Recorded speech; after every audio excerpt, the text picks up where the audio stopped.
Aš esu advokatas Marijus Velička ir šiandien noriu pasikalbėti su jumis apie gaminančių vartotojų teises, kokias teises jūs turite, kaip jomis naudotis, ypač artėjant šių metų kovo 31 dienai, kada baigėsi kaupiamasis 2 metų laikotarpis, kuris yra įstatymo sureguliuotas, jog kiekvienas gaminantis vartotojas, kuris kaupia, kur priduoda elektros energiją į tinklą, ją naudojasi, tačiau kaupiamuoju laikotarpiu turi jos sukaupęs daugiau negu kad yra išnaudojęs, kokiu būdu gali išsireikalauti savo pinigus, kas jums priklauso, kokios sąlygos ir kaip elektros energijos tiekėjas, šiuo atveju jūsų elektros energijos priėmėjas, turi su jumis atsiskaityti. Na, apie tai, ar tos sąlygos yra sąžiningos ar ne, aš paliksiu spręsti jums, tiesiog išvardinsiu, ką leidžia jums įstatymas. Ir taip pat išvardinsiu, ką pasirinkęs yra jūsų bet kuris elektros energijos tiekėjas, kokiamis sąlygomis jisai norėtų su jumis atsiskaityti. Taigi pradėkime nuo to, kad yra 3 elektros energijos tiekėjai, su kuriais jūs turbūt esate sudarę sutartis ar ne, kurie priiminėja į jūsų pagamintą elektros energiją. Tai yra Enefitas, Elektrumas ir Ignitis. Šie metai yra antrieji metai tiems, kurie pradėjo kaupti elektrą pradedant 22 metų balandžio 1 diena ir jų periodas baigėsi 24 metų kovo 31 diena. Taigi šitas 2 metų periodas yra tas periodas, per kurį įstatymo leidėjas yra sureguliavęs taip, kad visa sukaupta elektros energija, jeigu jūs jos sukaupėte daugiau negu sunaudojate, per šį periodą sukaupėte, šių metų kovo 31 dieną, jūs ir jūsų elektros energijos tiekėjas turite nusinulinti, tai yra išsispręsti atsiskaitimo klausimą. Jeigu jūsų elektros energijos yra sukaupta daugiau, vadinasi, jūsų elektros energijos tiekėjas, kuriam jūs į tinklą padavėte šią elektrą, turi su jumis už tą patiektą kiekį atsiskaityti. Na, jeigu jūs įvertinsite, kokiomis sąlygomis jūs pasirašėte sutartį, ar ne, tai tiek Igničio, tiek Elektrumo, tiek Enefito sutartyse yra numatyta, kad jie su jumis atsiskaitinės tą biržos kainą už tą elektros energiją, už 1 kWh biržos kainą imdami vidurkį, kuris buvo nuo kovo iki rugpjūčio mėnesio. Tai yra už 5 mėnesius. Atsiprašau, nuo balandžio iki rugpjūčio mėnesio, tai yra už 5 mėnesius. Balandis, gegužė, birželis, liepa ir rugpjūtis. Na, kodėl šitie mėnesiai pasirinkti, jeigu jūs pasižiūrėsite Nord Pool'e, atsidarysite, tai yra mėnesiai, kada elektros energija yra pati pigiausia. Kitais žodžiais tariant, jūsų elektros energijos tiekėjai pasistengė ir rašė jūsų sutartis, kad jie ims būtent šitų 5 mėnesių vidurkį, atsiskaitydami su jumis. Na, šių 5 mėnesių vidurkis paėmus 23 metus sudaro 8,6 cento už 1 kWh.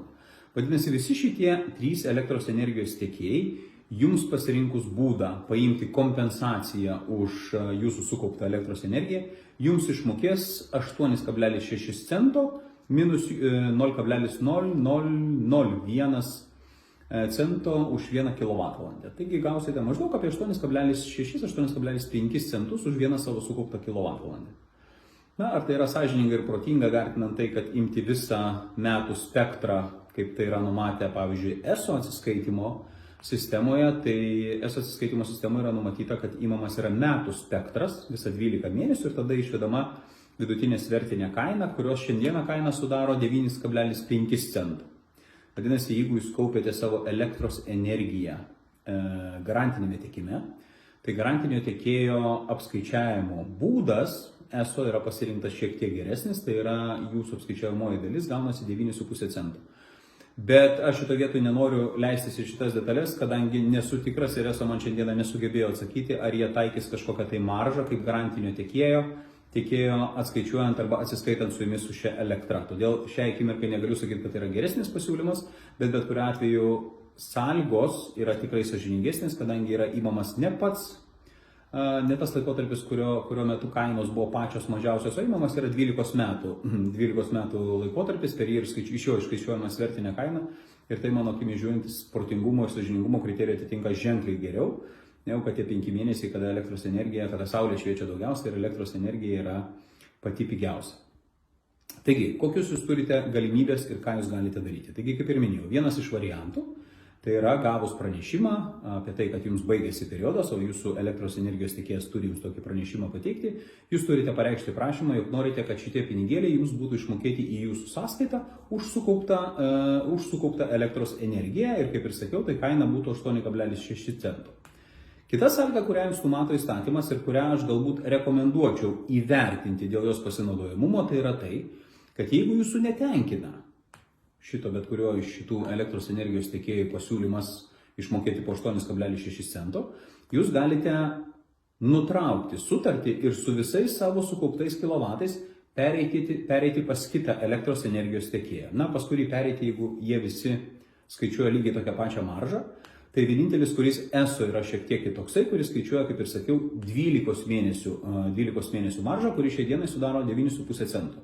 Bet kaip ir minėjau, nesu tikras ir ESO patys šią akimirkai negali atsakyti, ar tie 9,5 cento bus išmokėti visi, ar nuo jų dar bus nuskaičiuojama garantinio tiekėjo kažkokia didesnė marža, na, kaip pavyzdžiui, užtikrinant garantinį tiekimą 25%, ar ne, kuriuos jie ima. Taigi aš šiuo metu esu suformulavęs tokį užklausimą ESO ir laukiu jų atsakymo. Šiai dienai konsultantai nesugebėjo atsakyti, aš supratau, kad su manim turbūt susisieks kažkas